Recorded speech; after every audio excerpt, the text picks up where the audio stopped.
What's up, everybody? Welcome back to the Leveled Up Life podcast. It's Bran and Courtney, as always, in the studio with Paul McLain. My man. Glad to be here, helping people level up their life in all the areas that matter most. To us, hopefully, by now, to you, faith, family, fitness, finance, franchise. We're trying to make you whole, baby. We're trying to make you not just, good in one area of your life and you're just, crushing it in business or, crushing it, in the spirituality. That's good that you're crushing it in those lanes, but man, we want to make the whole person the best possible version of you. So that's our heart. That's our intent. We jump on here every single week, talk about different topics, and man, I couldn't be more grateful to do it with you, Paul, because you're an endless supply of wisdom, bro. I just hear you, see you navigate not only the office, but family and at church, dude. It's like having a brother run with you is easy, honestly. It makes doing what I do so much easier that I could call on guys like you and get some wisdom. So I feel the same way, man. In fact, I feel like why was I off the last week and a half? It's because I wasn't in here with you. Yeah. This is good for me. Yeah. My soul. I feel like I get poured into by the wisdom that you give, and as we navigate these topics, man, and I hope everybody on here feels the same way. I believe you do. If this is the second time you watched, the first time it did something for you. And the topic we're talking about today, man, it's a great topic. Yeah. I feel like it's kind of like if somebody's feeling like they lack fulfillment, they lack significance, they feel like they're just kind of depleted or maybe even depressed, or that you're out of alignment with the calling you've got. I think a lot of times that gets tied back to you're just stuck. Yeah. Because for me, I don't know about for you, Bran, but when there's progression in any area of my life, whether that's fitness, I was just telling you look great, by the way, bro. Trying to. Been working out, looking good. But you just feels good because we're called to grow and get better. Yeah. We're not called to just stay stuck. And that never stops. That's why I love the leveled up life concept, because it's not like you've leveled up and now you're at that level and you stay there. You've made it. No. There's always different levels. You always say God wants to take us from glory to glory.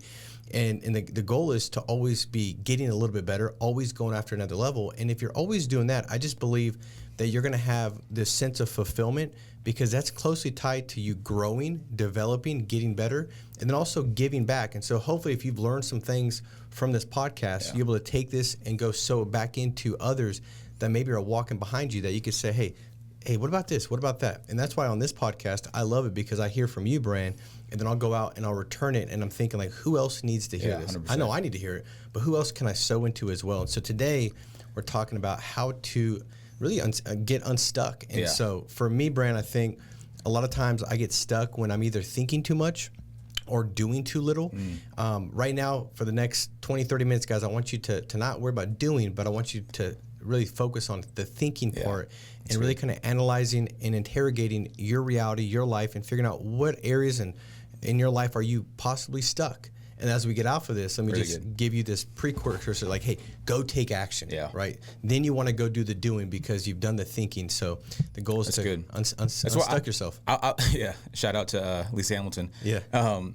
I think that's why exposure therapy is so good. Like you and I talk about this often, is about getting in other rooms, seeing what other people are doing that are, years ahead of you. Like just the last couple of weeks we've been traveling, we went and but kind of sat in with Chuck Ballmar, a couple business leaders. I was out in Arizona. You're constantly doing stuff, just trying to get in other areas with other people who are winning in areas of life that we want to win in. And I think once you're exposed to certain things, you can kind of reflect on your own life and go, maybe I have been stuck in some of my own ways. Maybe I have gotten comfortable. Maybe I have gotten into a plateau season. And it's kind of like once you know where you could be, it's like, man, I should be there if I change some things in my life. And so I think, kind of going into the first thought of why people get stuck is, number one, they're just simply comfortable. Yeah. And comfort is always not like a thing that you realize until you reflect on it. Yeah. It's like, man, I'm thankful that you complimented me for working out, because I have been putting in 3 hard weeks of work, But if I look back over the last, year or two, whatever it is, there's been seasons where I'm super motivated, and then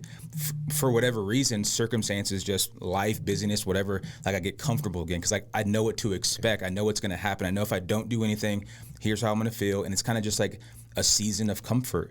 But then you get exposed to someone else who's further along. At least this is how I see it. When you see other people who are killing it in their fitness, and as I'm getting older, my boys are getting bigger, there's certain things, I couldn't chase my son the other day because I was super tight in my hips and my knee was hurt. I was like, dude, I got to do something about this. I got to quit saying it and start doing it. And I think it's kind of I don't know if you've ever heard the analogy, a frog in a pot. You put a frog in a pot of water, and if it's boiling hot, that frog is going to leap out. It has the ability to leap out.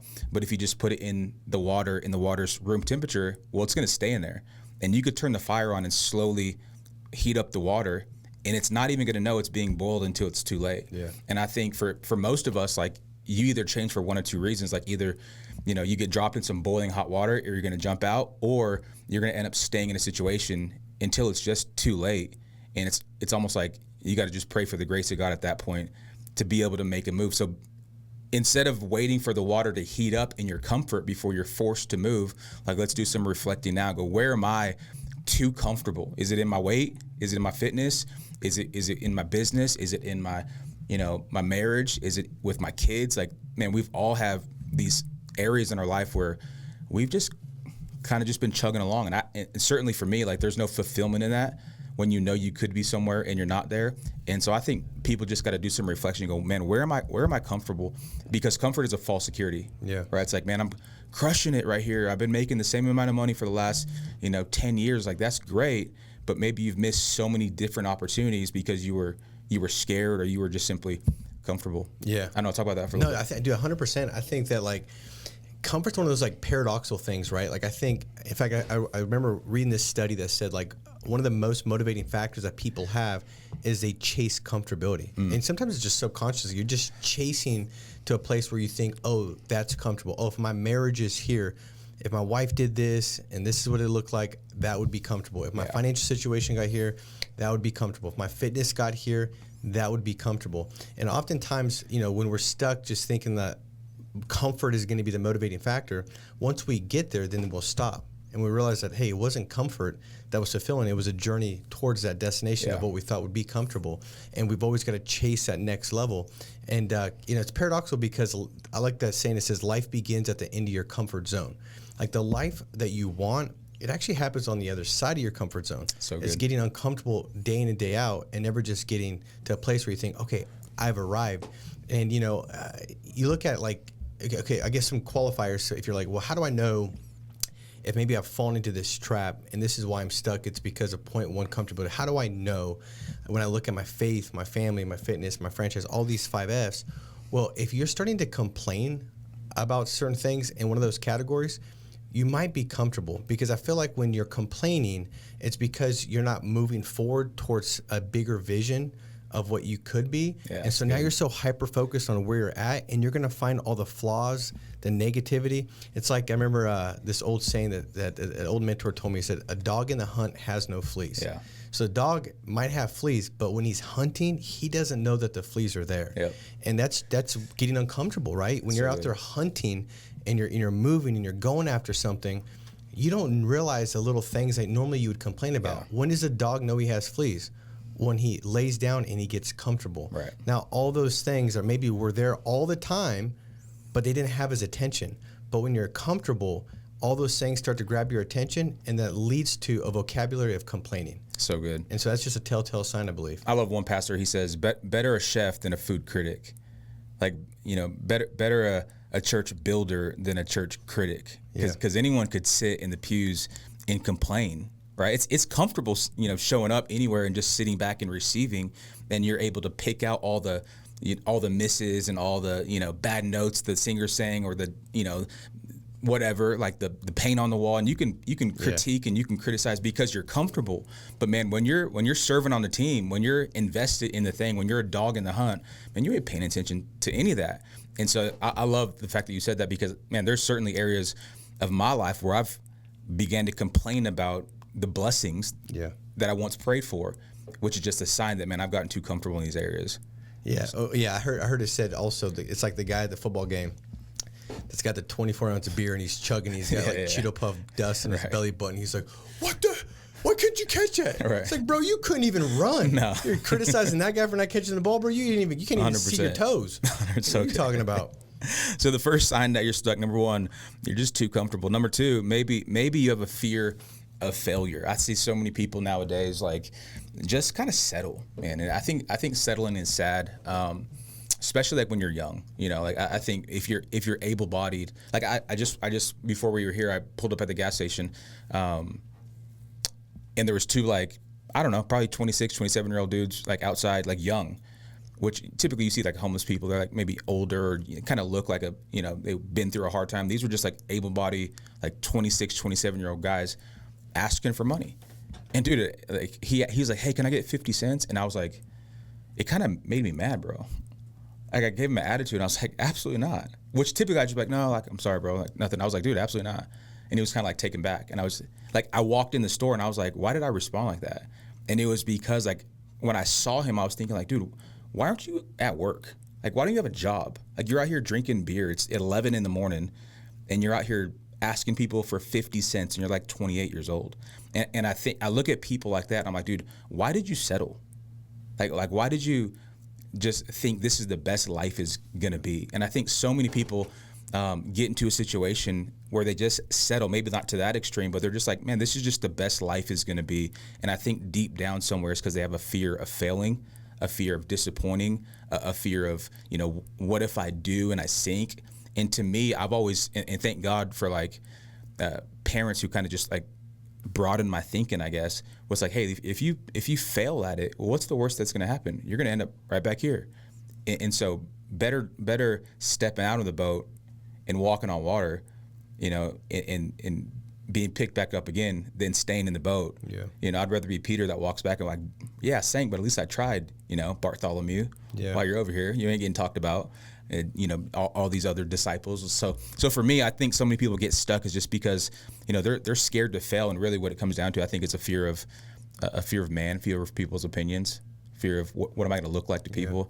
But at the end of the day, man, you got a circle of people around you, like your family and your close friends. It's like, those are really the opinions that matter, you know? So for me, I'm teaching my boys, like, forget failure. Like let's see what happens. Let's see what God can do. So it's good, dude. You know, it makes me think. I just started doing this again. I dropped the ball and I went through like 2 months and I forgot to do it. But part of my routine at night or at dinner table, and if I didn't do it at the dinner table, it'd be at night when they're going to bed. Is like, you know, what did you love today, and what did you learn? And now I've kind of shifted that, and I'll say, what did you fail at today? So then the last like 5 days, man, it's been great. So it's like, you know, what did you fail today? And I asked Penelope that when we were on a run. And she's like, what do you mean what did I fail at? I didn't fail. I was like, sweetheart, we fail every day. What did you fail at? And she's like, well, when I was running, she's like, when we were going up the hill, I was like, I can't do this. She's like, so I realized that when I'm running, when things get hard, I can't say those things. She's like, I started speaking to myself in a bad way, right? And I'm going through that with each one of the kids, and then I'll give them what my failure was each day. My failure that day was I got up because I had like 3 hours because my weekend was packed and I was going to prepare for men's service. So, but I was geeking out on this new new notebook LM and going through it and trying to figure it all out. And like I look up and it's like 2.5 hours. I was like, when I told her, I said, you know, what I learned, my failure was I have to pre-decide that when I go into something, no matter what distractions take place or whatever thought I have matters in that moment, and I got to give it attention, that I got to pre-decide that I'm just going to push it out and say, no, not now. And I'm going to get back to the task at hand. But it's just a great thing to kind of really start to celebrate that failure is okay. Yeah. I think a lot of times we're raised where failure is a bad thing, you know? And so it's ingrained in us at an early age where we think failure means that you're a failure. And the truth is the most successful people, they just shift the paradigm, you know, on that, and it's not. No, failure is necessary because it gives me the ability to begin again more intelligently. Failure is the greatest teacher, and as you go back and look at your life, I think you'd probably find evidence for that. Like some of my biggest breakthroughs and even business were right after what you would be the greatest failure. I remember having 20 appointments within 2-3 days, and they all were no shows. Every one of them, it was like nobody showed up, and I thought like, man, what a failure that was. But it gave me the insight to say, all right, what am I doing in my script that was just it was good. I was getting like 60% to show up, but that caused me to pause, reflect, get better. And then from there on out, my show ratio went to 85%. But it would never got to 85% if I didn't have an actual failure. I would have just been always at 60%.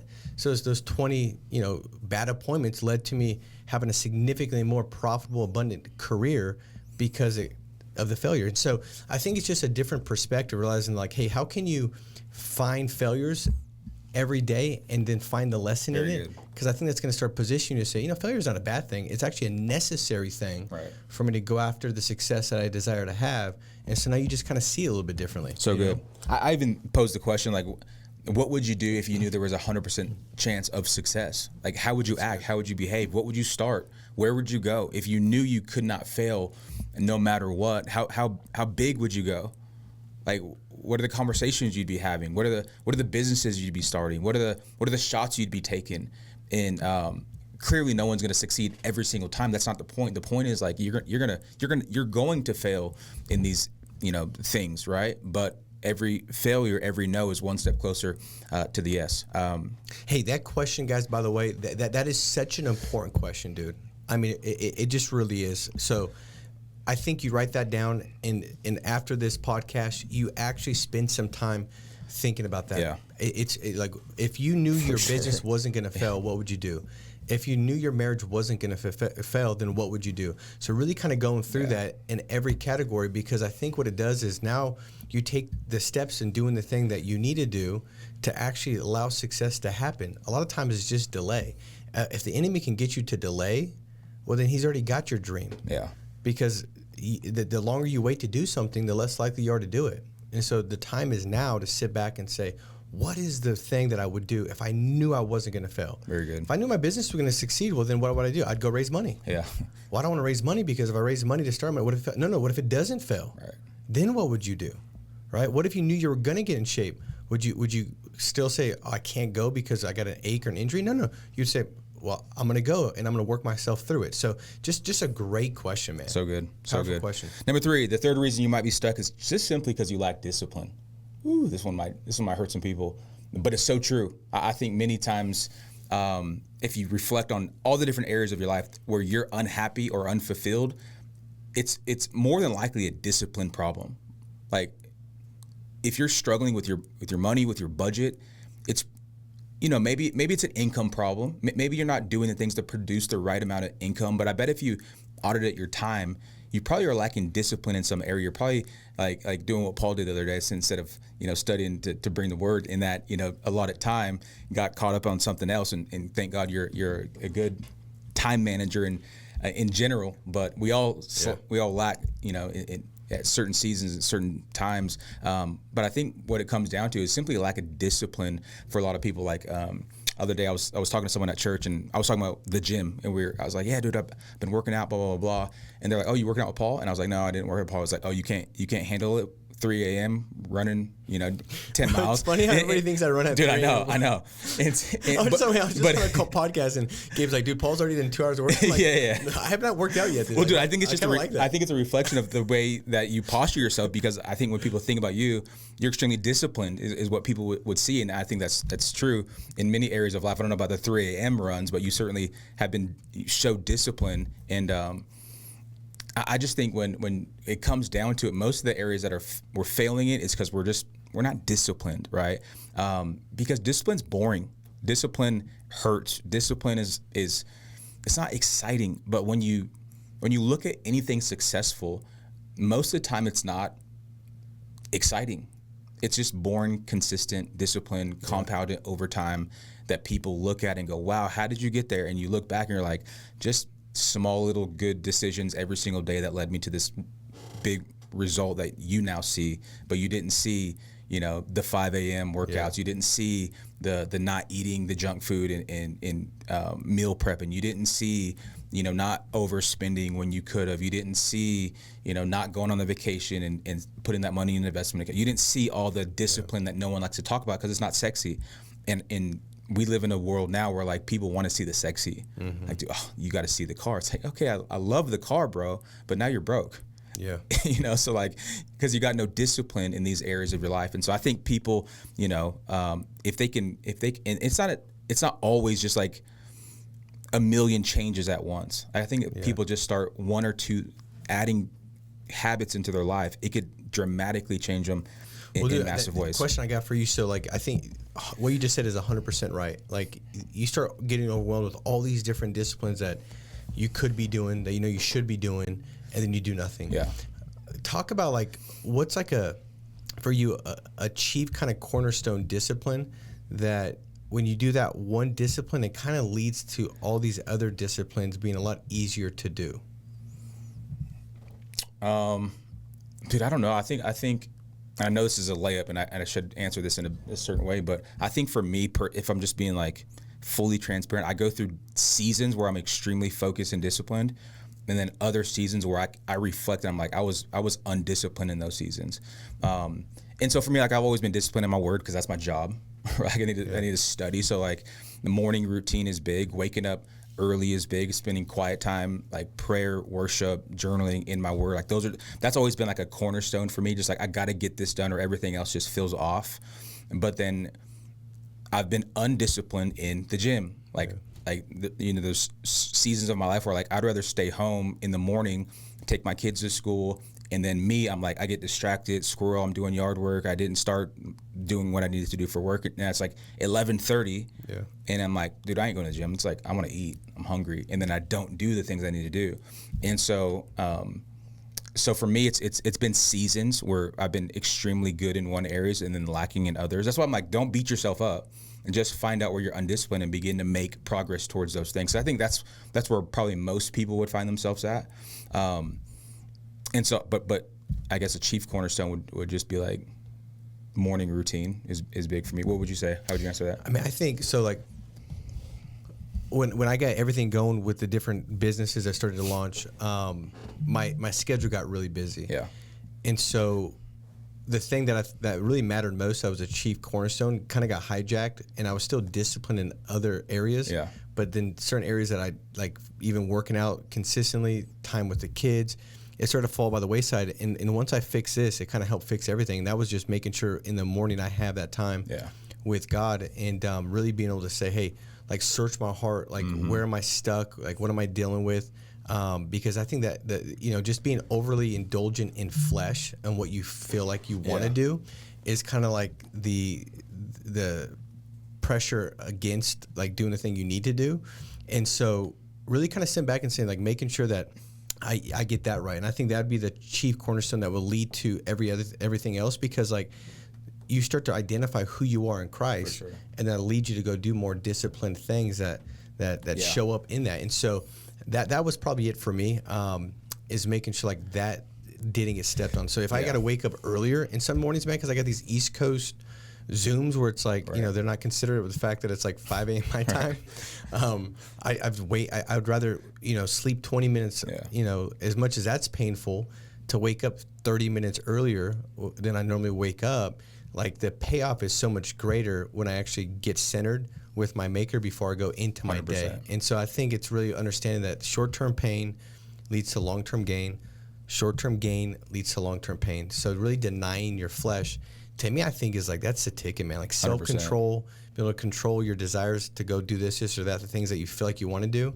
And instead of being moved by pleasure, being moved by purpose. And I think when you're moved by purpose, then the pain of discipline starts to hold a lot less weight for you. Well, I mean, it's where confidence comes from. It's like when you keep the promises to yourself. And so I think I think most, people would desire to have a productive morning. And many people start out strong, New Year's. It's like, I'm doing this, and that.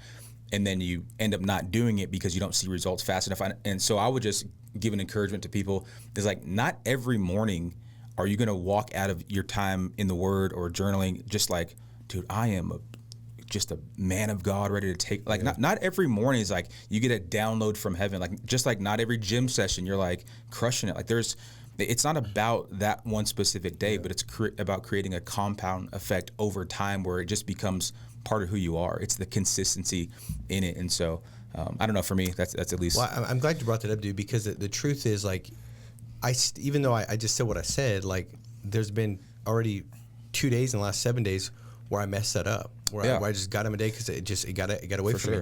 But I think the difference is like not falling back into that old rut, right? Mm-hmm. Getting back into those old disciplines, the low level disciplines that don't lead you to where you want to go. Like, and so realizing that, okay, yes, I'm going to mess up, but when I mess up, what's my response? Like, it's like I've said before, like, you're driving your car to this destination, you get a flat tire, you don't want to get out and then cut up your other 3 tires with a machete because you're like, screw it, like, I got a flat. No, you just fix a flat tire and you keep moving. And I think that's oftentimes where most people get stuck, is that they're stuck, they start moving, and then they're still moving, they've moved across some territory, but then they fall off, and instead of just saying, let me just keep going and get back on those disciplines I was starting to build a habit with, they fall back to these old lower level disciplines. Well, it's like you take 10 steps forward. It's okay to take 1 step back. Yeah. It's like, don't just cut off all momentum. Yeah, don't retreat. Like, you've gone 10 steps in the right direction, but it's like, I went one step back. Let me just forget this thing that was blessing me. Number 4, maybe the reason you're stuck is because you're blaming your circumstances. Man, this one hit home too. I think I just preached a message a couple weeks back with Mariah about Adam and Eve and the very first sin in the beginning. And I think that, God gave them this beautiful garden to tend to and take care of and gave purpose on their life, but they messed it up. Like, we know the story. But what happens is when God comes down to confront them, they both blame, they don't take responsibility.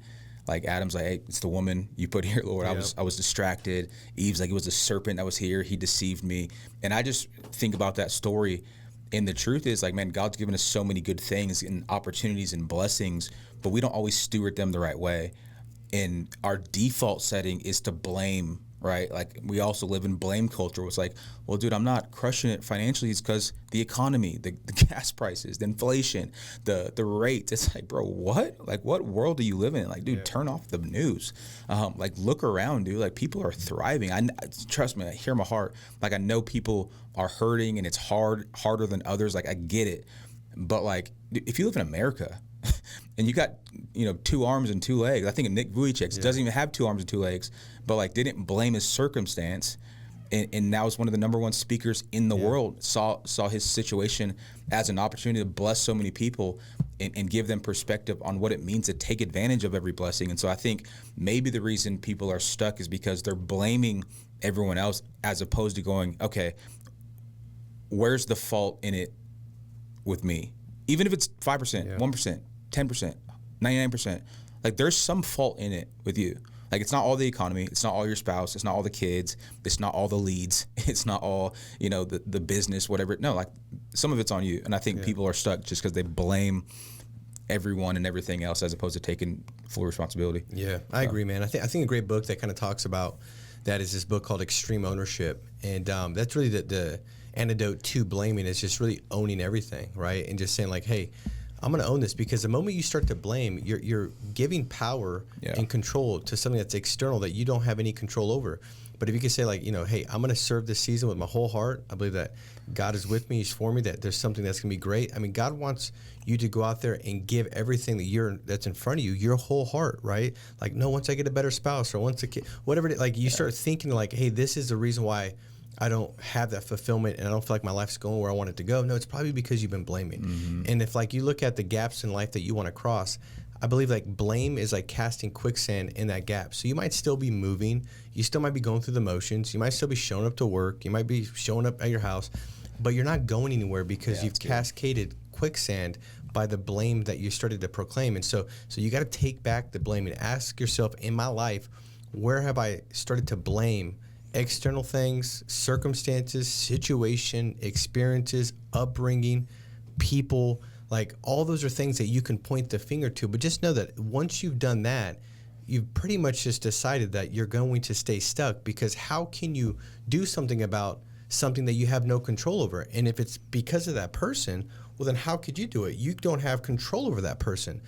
So you got to take back control and ownership and saying, hey, what about me can I do in this situation to move it along and to get better? Because there's always a seed of good in everything.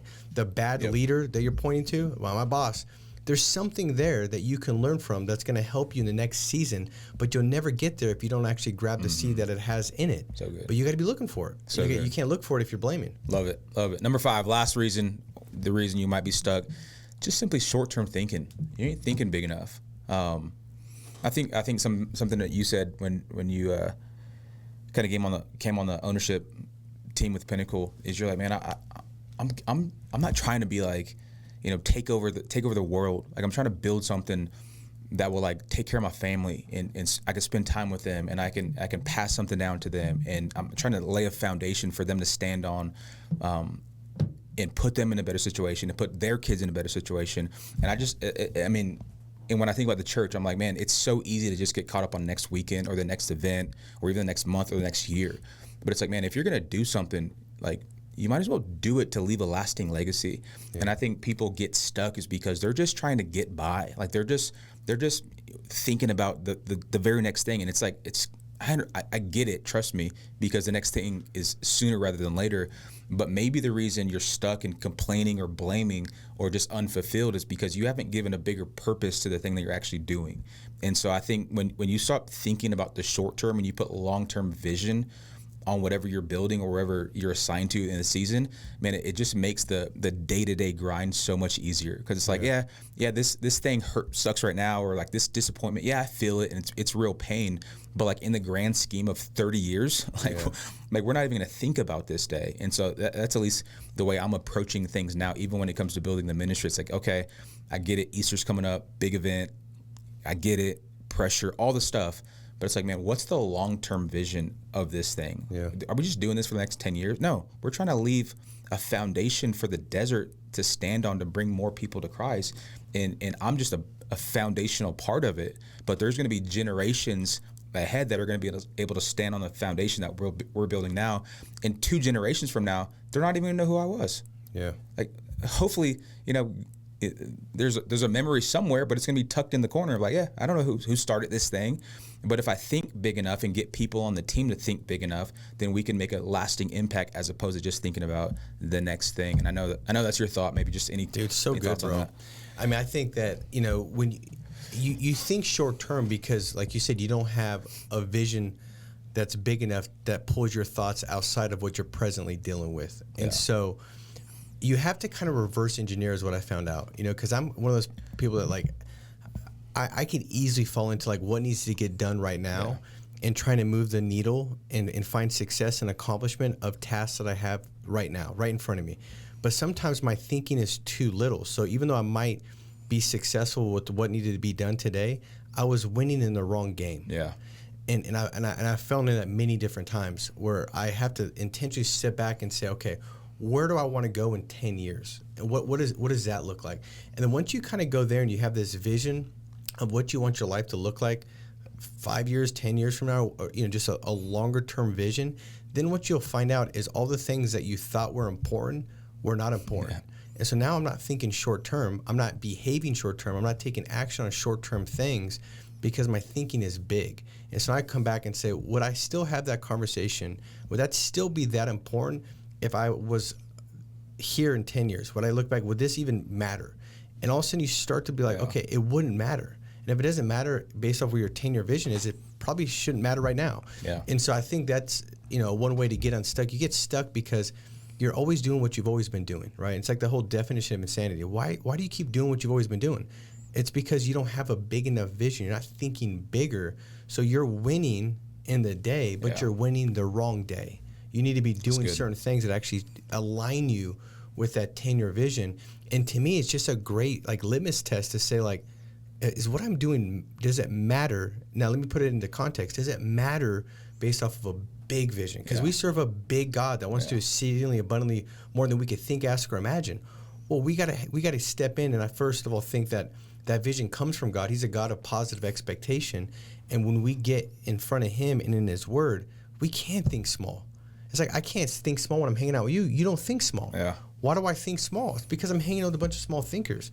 So who's the person I can spend the most time with that's going to help me think the biggest? God. That's good. He's a big God. He's the creator of the heavens and the earth. And so when you spend time with Him and you start to get that vision, and then all of a sudden you start thinking like, man, I'm His child. He's a creator. He's created me to create. Let me get a vision from Him. And now once I've got that vision, let me unpack, is what I'm doing right now actually matter in alignment with where I really think I should be going? Very good. Well, bro, I think you're ready to preach tonight. That was a word right there. And spot on, 100%. I think you nailed it, man. We serve a big God. And so why wouldn't he create us to do big things, not for our sake, but to benefit all those who He loves and who He sent His Son to die for. And so, man, unbelievable conversation. I appreciate your time, your wisdom, and value. Hopefully people watching got some wisdom and value. Share this. Leave a comment. Let us know if you're getting value from this podcast, man. We're certainly pouring out our heart to you, trying to give you some life lessons that we've learned along the way, just trying to get a little bit better each and every day. So love you, bro. Love you too. We love you guys. Make it a big week. Stay strong, be steadfast, and we'll talk to you next week. God bless you guys.